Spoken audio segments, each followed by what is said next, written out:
They poured wine on the single dad in front of 400 guests, then the billionaire CEO made the $2 billion deal vanish. The wine hit Daniel Carter's face before he could even understand what was happening. 1 second, he was standing beneath the glittering chandeliers of the city's most exclusive charity gala, holding a small glass of sparkling water and thinking about whether he could afford the school shoes his 8-year-old daughter needed.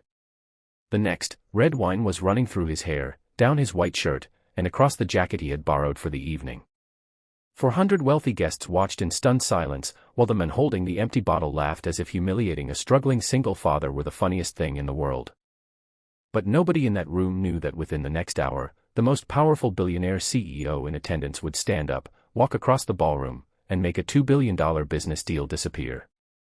Before we continue, if you believe in kindness, second chances, and never judging someone by their clothes or bank account, please take a moment to like this video, share it with someone who believes the same, and subscribe to Beyond Inspire. Your support helps us bring more stories that remind us that one act of kindness can change a life. Daniel had never expected to be invited to a room like this. He wasn't a businessman, celebrity, or politician. He was a maintenance supervisor who worked long hours at a small technology manufacturing company on the edge of the city. 3 years earlier, his wife had died unexpectedly, leaving him alone to raise their daughter, Lily. Since then, every decision Daniel made had been about keeping a roof over their heads, putting food on the table, and making sure Lily never felt that losing her mother meant losing her future. He often worked double shifts, came home exhausted, and still sat beside Lily's bed at night to listen to her talk about school, drawing, and the dream she had of becoming an architect. The invitation to the gala had come from Daniel's employer. Their company had been shortlisted for a major contract, and the owner believed Daniel deserved to attend because of his years of loyal service. Daniel almost refused. His old suit no longer fit properly, and the only reason he managed to attend was because a coworker had lent him a jacket. Still, he polished his shoes, fixed his collar, and walked into the ballroom with the quiet dignity of a man who had little money but plenty of pride. The ballroom looked like another world. Crystal chandeliers covered the ceiling, musicians played softly near a marble staircase, and waiters carried trays of expensive food through groups of people discussing investments worth more money than Daniel could imagine. Near the center of the room stood Victor Hale, the chairman of the company hoping to win the enormous contract. Victor was surrounded by executives and wealthy investors, laughing loudly and enjoying the attention. Daniel recognized several faces from television, including the billionaire CEO whose company controlled one of the fastest-growing technology empires in the country. Daniel kept to himself until he noticed a young waiter struggling with a tray. A guest accidentally bumped into him, sending several glasses crashing toward the floor. Daniel immediately stepped forward and helped collect the broken pieces. He didn't care that nobody important was watching. He simply knew what it felt like to be embarrassed in public, and he didn't want the young man to feel alone. What Daniel didn't realize was that someone across the ballroom had noticed everything. Minutes later, Victor Hale approached Daniel with several executives. His expression changed when he realized Daniel was not part of the wealthy crowd. Victor looked him up and down, noticing the borrowed jacket and inexpensive watch on his wrist. He made a few mocking comments about how unusual it was to see maintenance staff at a high-level business event. Daniel tried to smile and move away, refusing to create a scene. Then Victor's mood changed. Whether it was pride, jealousy, or simply cruelty, something pushed him too far. He picked up a bottle of red wine, lifted it above Daniel's head, and poured the entire thing over him. The laughter that followed was worse than the wine itself. Daniel stood frozen as hundreds of people stared. His face burned with humiliation. Some guests whispered. Others raised their phones. A few simply looked away because it was easier to pretend they hadn't seen anything. Daniel's first thought wasn't anger. It was Lily. He imagined her face if she saw him like this. He remembered the promise he had made to her after her mother died: no matter how difficult life became, he would never let cruelty turn him into a cruel person. So Daniel didn't fight back. He quietly wiped the wine from his eyes and stepped away. That was when the billionaire CEO moved. His name was Adrian Blake, a man whose company was preparing to sign a $2 billion partnership with Victor Hale's organization the following morning. Adrian had watched the entire incident from across the room. But what disturbed him most wasn't the wine. It was what happened immediately before it. He had seen Daniel help the frightened waiter when nobody else bothered to move. Adrian walked toward Daniel, but instead of offering a polite apology from a distance, he removed his own expensive jacket and placed it around Daniel's shoulders.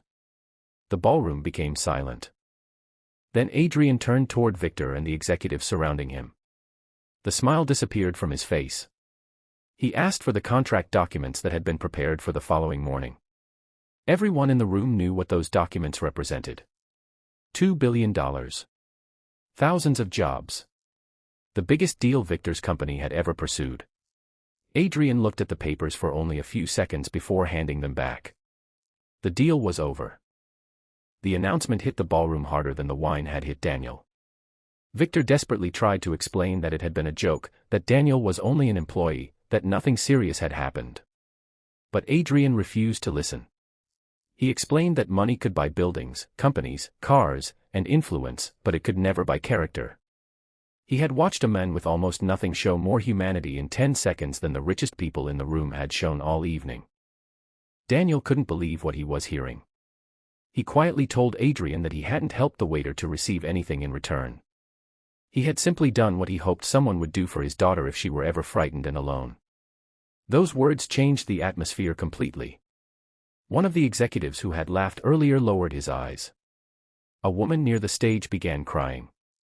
The young waiter Daniel had helped stood frozen near the kitchen entrance, realizing that the person everyone had mocked was the only person who had treated him with respect. Adrian then asked Daniel where he worked.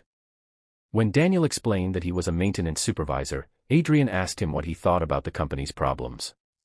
Daniel hesitated, then spoke honestly. He explained several safety and production issues he had noticed over the years, along with a simple system that could reduce waste and protect workers. Adrian listened carefully. The next morning, instead of signing the $2 billion agreement with Victor's company, Adrian's corporation began discussions with Daniel's employer. Adrian also offered Daniel a position overseeing workplace safety and operations across several facilities. Daniel almost refused. He didn't want charity. Adrian understood and made one thing clear: it wasn't charity. Daniel had earned the opportunity through years of hard work, honesty, and courage. Months later, Daniel's life looked completely different. He still drove the same old car for a while because he didn't believe in spending money simply to impress people. He bought Lily the school shoes she needed, then surprised her with a small desk for the bedroom where she could draw her architectural designs. One evening, Lily asked why her father was smiling so much. Daniel looked at the drawing she had made of their family and simply told her that sometimes the world surprises you when you least expect it. But the biggest change wasn't the money. It was what Daniel did with his new position. He created a program that helped struggling employees receive emergency assistance without shame.